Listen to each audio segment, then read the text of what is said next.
agradecimiento por la invitación y para poder conversar con ustedes y plantearles un poco en qué estamos trabajando en programas de mejoramiento genético en bovinos para carne asociados a sistemas criadores. ¿No quiere conmigo? ¿No?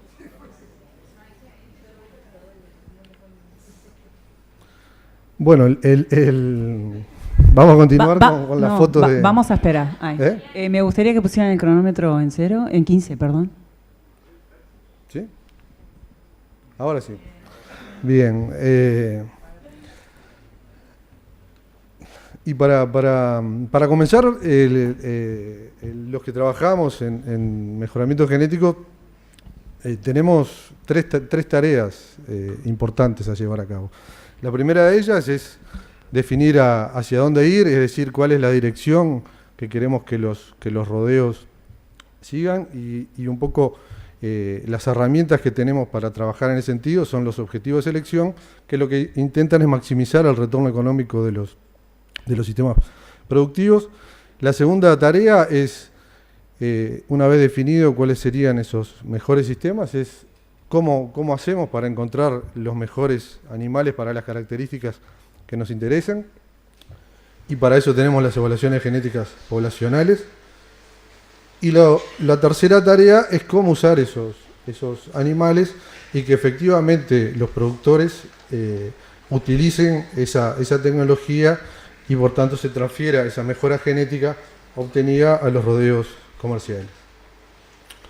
Los planes de mejora genética son trabajos que llevan tiempo, que son lentos, pero que permiten acumular para las distintas características en las que estemos pensando. Y un punto que tenemos que tener claro es que no es lo mismo nivel productivo de un rodeo que nivel genético de un rodeo. Nosotros podemos tener rodeos que tengan un muy buen desempeño productivo en cualquiera de las características que estemos pensando, peso al destete, características reproductivas, va a tener un buen desempeño, pero ese buen desempeño no habla de su nivel genético. Para poder evaluar el nivel genético de los rodeos, necesitamos que ellos estén conectados con otros rodeos, que se utilicen los mismos protocolos de medición y hacer comparaciones. Y el tercer punto, para comenzar, es que la mejora genética se debe realizar en sistemas de producción armónicos. Estuve buscando un término que describiera la idea y el que más se aproximó fue el armónico. Quiere decir que tiene que ser sistemas productivos en los que nos encontremos satisfechos de los niveles productivos que estamos obteniendo y que por tanto el punto para comenzar a hacer programas de mejora genética sean los buenos resultados. Y si estamos en sistemas que tienen o problemas de manejo o tienen condiciones de producción limitantes, la genética puede llegar a colaborar, pero no va a solucionar ninguno de esos problemas. Para poder realizar programas de mejora, no podemos esquivar el trabajo que lleva a hacerlos y para eso necesitamos registrar. Necesitamos medir. Si no medimos las cosas, no sabemos de qué punto partimos ni la dirección en la que vamos a ir, por lo tanto es necesario. Podemos hacerlo para diferentes tipos de características, sean pesos, medidas de canal, altura, características reproductivas. Y también necesitamos saber las condiciones de producción. Tenemos que saber qué animales se manejan juntos, qué alimentación tienen, en qué momentos y en qué fechas fueron medidos, etc. El objetivo que perseguimos quienes hacemos mejoramiento genético animal es poder tener métodos que permitan identificar animales en mérito genético superior para las características que nos interesen y que esos animales sean utilizados como padres de las nuevas generaciones y que por tanto esa mejora se transmita a la descendencia. Una de las limitantes que tenemos es que no es posible determinar ese mérito genético directamente en los animales. Y la herramienta que hoy tenemos, que son las diferencias esperadas en la progenie, son un estimador de ese mérito genético, pero no es el valor directamente. Es el mejor estimador con el cual contamos. Entonces, estas son las características en la columna de la izquierda que en sistemas criadores se marcaron como relevantes desde el punto de vista económico. Eso fue un trabajo que se desarrolló en índices de selección para la raza Hereford. Y ustedes ven la preñez, la facilidad del parto, peso del destete, habilidad lechera y el peso adulto.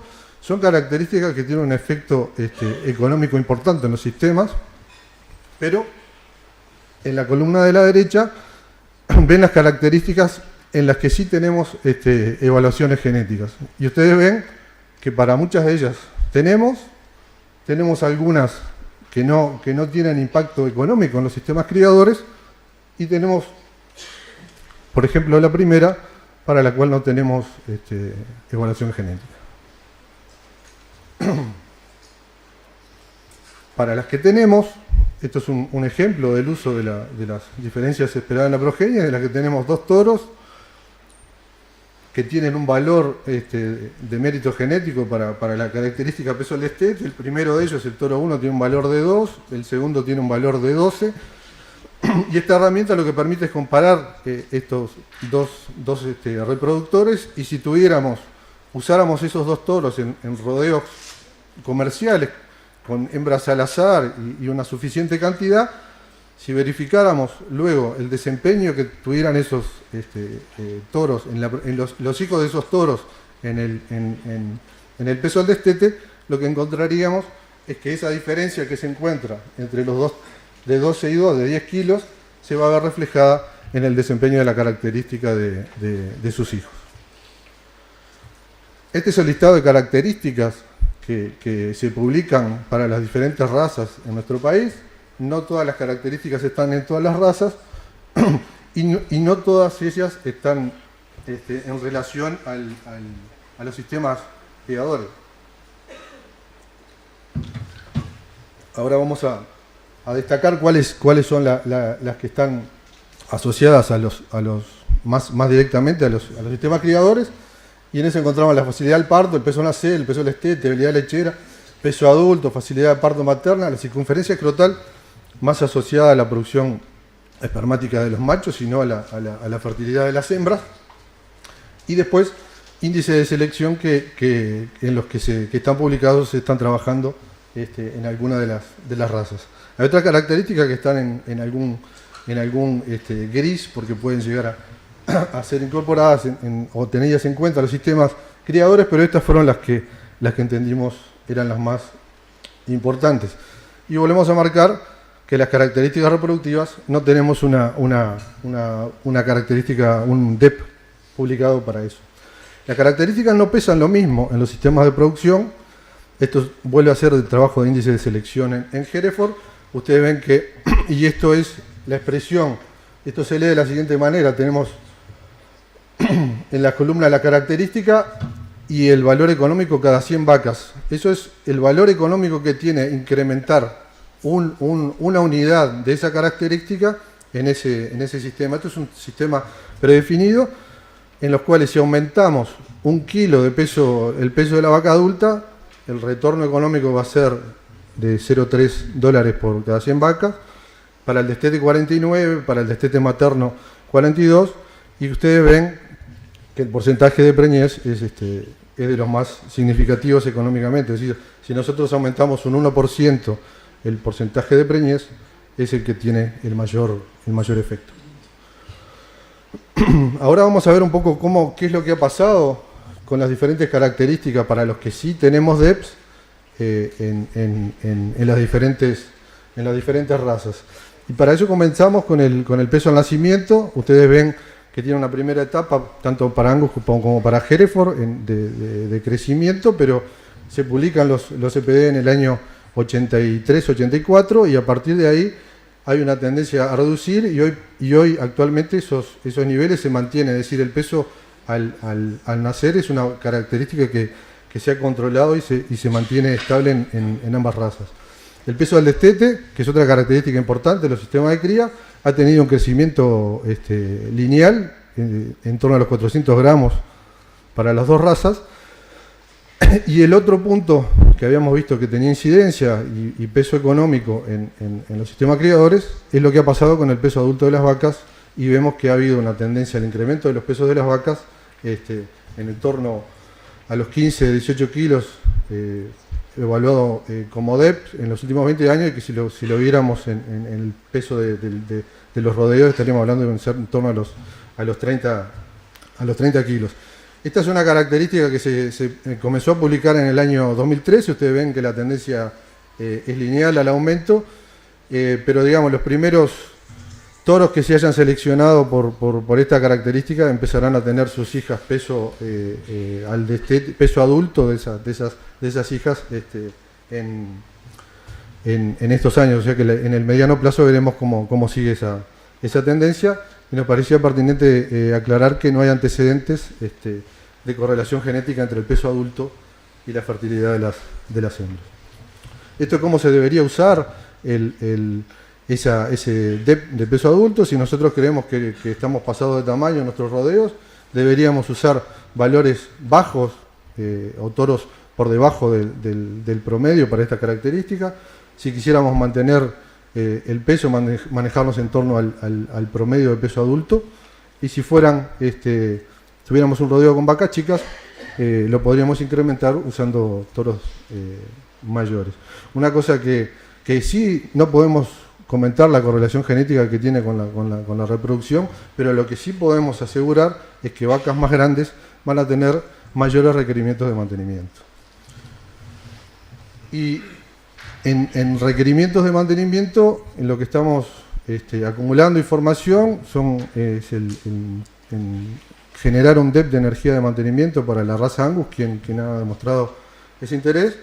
Y para eso utilizamos la información de dos trabajos. Uno es las curvas de crecimiento de vacas Angus que se generan en nuestro país, y las curvas de producción de leche en vacas de cría, que es la tesis de María Diego Bicop y que está terminando en este año. Y bueno, la idea es poder construir de alguna manera un índice que contemple los DEPs para esas dos características. Seguimos trabajando en índice de selección, el índice de cría se ha publicado, y el índice de ciclo completo es seguimos trabajando con la sociedad de criadores. Yendo a las características reproductivas, lo que podemos observar es que tienen una diferente, lo que está en el eje de las X es la heredabilidad, es decir, qué proporción de la varianza es explicada por factores genéticos aditivos, y es mayor en las características de crecimiento y características de carne, y menor en las características reproductivas. Nosotros ya vimos que las características reproductivas son económicamente relevantes, es decir, tienen una importancia económica grande, son poco heredables, es decir, son poco transmisibles, y son difíciles de registrar. Aquí les muestro un ejemplo en el que tenemos dos rodeos. Para tener registros de características reproductivas debemos conocer el manejo previo, los días entre el parto y el inicio del servicio, conocer los padres de las hembras y saber si tienen ternero al pie o no. En este caso tiene un rodeo que tiene cría al pie, en este otro un ganado soltero. Los colores corresponden a los padres de esas hembras, y es natural que en los rodeos tengamos, además de hembras con diferente edad, hembras hijas de distintos toros. Entonces, cada color representa hijas de qué toro serían. Si esas hembras se entonan con un toro o con otro, si falla alguno de los toros, los registros de todo el grupo de hembras va a ser malo. Por tanto, no es solo los registros de la hembra que hay que tener, sino también de con qué toros fueron servidas. Importa mucho las condiciones de producción. De esos lotes hay que conocer cuáles fueron las que se preñaron, cuáles fueron las que fallaron, las que efectivamente llegan a parir un ternero, y en ese proceso que lleva un tiempo largo, cuáles son las que mueren, las que se venden y las que se refugan. Todo eso para tratar de poder tener el registro para esa característica. Y una cosa que es importante es que todo ese proceso va a aportar información para los toros de los padres de la vaca violeta, amarilla y las azul, no para esto. La información de esos toros va a comenzar a ser recibida cuando sus hijos, o sus hijas, mejor dicho, empiecen a tener servicios. Es decir, es una característica difícil de registrar y además que se expresa tarde en el tiempo. Tenemos un software que hemos desarrollado para llevar registro de las cabañas que contempla estas cosas, permite conocer qué toros usaron, los lotes, las condiciones de producción, cuáles son las condiciones al parto, cuáles malparieron, tuvieron abortos, o se refugó el ternero, cuáles efectivamente, y también conocer cuáles son los motivos por los que las vacas no parieron. Todo esto nos va a permitir trabajar en la estimación de parámetros genéticos para características reproductivas definidas, que van a ser definidas en función de la información, poder estimar correlaciones genéticas. Tenemos un cúmulo de información acumulada interesante ya como para poder trabajar con esto. Muchos servicios, diagnósticos y preñeces que van creciendo. Y en resumen, lo que le quería transmitir es que se deben seleccionar animales adecuados a los sistemas de producción, pensando principalmente desde el punto de vista económico y productivo. Existen herramientas disponibles para ser utilizadas en la selección de reproductores en rodeo de cría, no para todas las características, pero tenemos peso adulto, peso al destete, habilidad lechera, peso al nacer, dificultad al parto. Nos faltan las características reproductivas que son económicamente relevantes, difíciles de registrar y con las que tenemos un desafío grande para desarrollar en los próximos años. Y el objetivo es seguir fomentando el uso de la información para lograr mayores progresos genéticos que se transmitan al nivel de los rodeos del país. La información de las evaluaciones genéticas es pública, está disponible en esa página para todas las razas y se actualiza 2 veces al año las evaluaciones. Muchas gracias.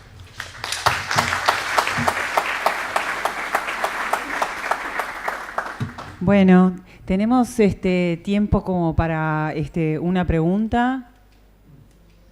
No puedo creer que no tengan una pregunta en este tema que me parece que está en boga tanto tiempo. Si no se le ocurre a nadie, a mí se me ocurren por lo menos 5, pero hagamos una mientras la gente bien, vamos.